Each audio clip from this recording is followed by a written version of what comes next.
యాదగిరిగుట్ట విమాన గోపురం స్వర్ణమయం కానుంది. దేశంలోనే ఎత్తైన బంగారు విమాన గోపురంగా రికార్డులోకి ఎక్కనుంది. దివ్య విమాన గోపురానికి స్వర్ణ తాపడం బిగింపు పనులు పూర్తి కావడంతో మహాకుంభ సంప్రోక్షణ నిర్వహిస్తున్నారు. ఈ నెల 19 నుంచి యాదాద్రిలో జరుగుతున్న మహాక్రతువు కార్యక్రమాలపై సాక్షి స్పెషల్ స్టోరీ ఇప్పుడు చూద్దాం. తెలంగాణ తిరుపతిగా పేరుగాంచిన యాదగిరిగుట్ట లక్ష్మీ నరసింహస్వామి ఆలయంలో ఈ నెల 19 నుంచి మహాకుంభ సంప్రోక్షణ కార్యక్రమం నిర్వహిస్తున్నారు.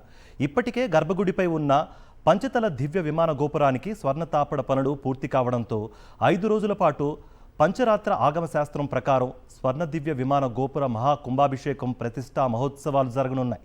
ఈ నెల 19న స్వస్తి వాచనం, విశ్వక్షేణ ఆరాధన, పుణ్య వాచనంతో ప్రారంభమైన ఉత్సవాలు ఈ నెల 23న నిర్వహించే మహాకుంభ సంప్రోక్షణతో ముగియనున్నాయి. మొత్తం 108 మంది ఋత్వికులతో పూజలు నిర్వహించనున్నారు. ఇందుకోసం కొండపై హోమగుండాలను కూడా ఏర్పాటు చేశారు. పీఠాధిపతి వనమామలై రామానుజాచార్య స్వామి ఆధ్వర్యంలో మహాకుంభ సంప్రోక్షణ కార్యక్రమం జరగనుంది. ఇప్పటికే దేశంలోని పుణ్యనదుల నుంచి పవిత్ర జలాలను యాదగిరిగుట్టకు తెప్పించారు. ఈ నెల 23న ఉదయం 11:54 నిర్ణయించిన ముహూర్తంలో రామానుజాచార్య స్వామి పర్యవేక్షణలో మహాకుంభ సంప్రోక్షణ కార్యక్రమం జరగనుంది. విమాన గోపురానికి స్వర్ణ తాపడం చేయించడం జరిగి మహాకుంభాభిషేకం నిర్వహణ చేయబడుతుంది. స్వస్తి శ్రీ చాంద్రమాన శ్రీ మాఘ బహుళ సప్తమి స్వాతి నక్షత్రం మొదలుకొని 23వ తారీఖు మూలా నక్షత్రం 11:45 వృషభలగ్న పుష్కరాంశ శుభముహూర్త కాలంలో ఈ కుంభాభిషేక మహోత్సవం జరుగుతుంది.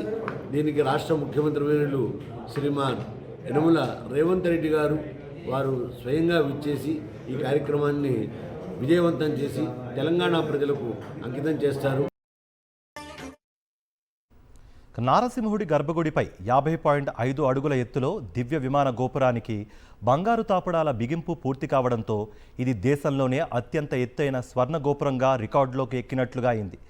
విమాన గోపుర స్వర్ణ తాపడానికి మొత్తం 65 కిలోల 84 గ్రాముల బంగారాన్ని వినియోగించారు. గోపురం మొత్తం 10,753 స్క్వేర్ ఫీట్లు ఉంది. ఒక్కో స్క్వేర్ ఫీట్కు 6 గ్రాముల బంగారం పట్టినట్లుగా అధికారులు తెలిపారు. 5 అంతస్తుల్లో ఉన్న విమాన గోపురానికి ఒక్కో అంతస్తులో 8 చొప్పున మొత్తం 40 దేవతామూర్తుల విగ్రహాలతో పాటు మరో 113 ప్రతిమలతో స్వర్ణ తాపడం ఏర్పాటు చేశారు. దీంతో పాటు మరో 39 కలశాలకు సైతం స్వర్ణ తాపడం ఏర్పాటు చేశారు.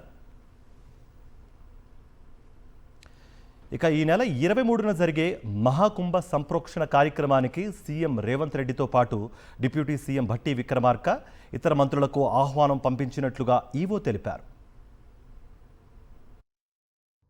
23వ తారీఖు నాడు 11:54 స్వామివారి విమాన గోపురానికి మహాకుంభ సంప్రోక్షణ జరిపి స్వామివారికి అంకితం ఇస్తారు విశిష్టత ద్వారా. దీనికి సంబంధించి ఇది మొత్తం 10,753 అడుగుల విమాన గోపురం. ఇది పంచతల గోపురం అంటారు. 5 స్టేర్స్ ఉంటుంది. ఇది దేశంలో కల్లా అతిపెద్ద విమాన గోపురం ఈ బంగారు తాపడంతో ఉన్న వాటిలో. దీనికి దాదాపుగా 65 కేజీల 24 గ్రాముల బంగారం వాడాం. మహాకుంభ సంప్రోక్షణకు దేశం నలుమూలల నుంచి దాదాపు 1,00,000కు పైగా భక్తులు రానున్నట్లుగా అధికారులు అంచనా వేశారు. అందుకు తగ్గట్లు వసతులు కల్పించాలని ఈవో భాస్కర్రావు ఆదేశించినట్టుగా సమాచారం. భక్తులకు తాగునీటితో పాటు ఏ సమస్య రాకుండా అన్ని జాగ్రత్తలు తీసుకున్నామని ఈవో తెలిపారు. 5 రోజుల పాటు రోజుకు 2,000 మందికి ఉచిత అన్నదానంతో పాటు ఈ నెల 23న దాదాపు 1,00,000 మందికి పైగా ఉచితంగా పులిహోర పంపిణీ చేయనున్నట్లుగా ఆయన తెలిపారు. వాటికి సంబంధించి శానిటేషన్ కానివ్వండి, టాయిలెట్ ఫెసిలిటీ కానివ్వండి, డ్రింకింగ్ వాటర్ ఫెసిలిటీ అన్ని చోట్ల ఏర్పాటు చేస్తున్నాం. ఈ 5 రోజులు నిత్యాన్నదాన దగ్గర అన్నప్రసాదాన్ని ప్రతిరోజు 2,000 మందికి పంపిణీ చేసే విధంగా చేస్తున్నాం. ఈ మహాకుంభ సంప్రోక్షణ రోజు 23వ తారీఖు 1,00,000 మందికి పులిహోర ప్యాకెట్లు ఇవ్వాలని ప్రభుత్వం నిర్ణయించింది. వాటికి కూడా అందరికీ కూడా ఉచితంగా అందజేస్తాము. వార్షిక బ్రహ్మోత్సవాల కంటే ముందుగానే మహాకుంభ సంప్రోక్షణ కార్యక్రమం జరుగుతూ ఉండడంతో బ్రహ్మోత్సవాలకు హాజరయ్యే భక్తులకు ఈసారి బంగారు విమాన గోపురాన్ని కూడా చూసే భాగ్యం కలుగుతుందని ఆనందం వ్యక్తం చేస్తున్నారు.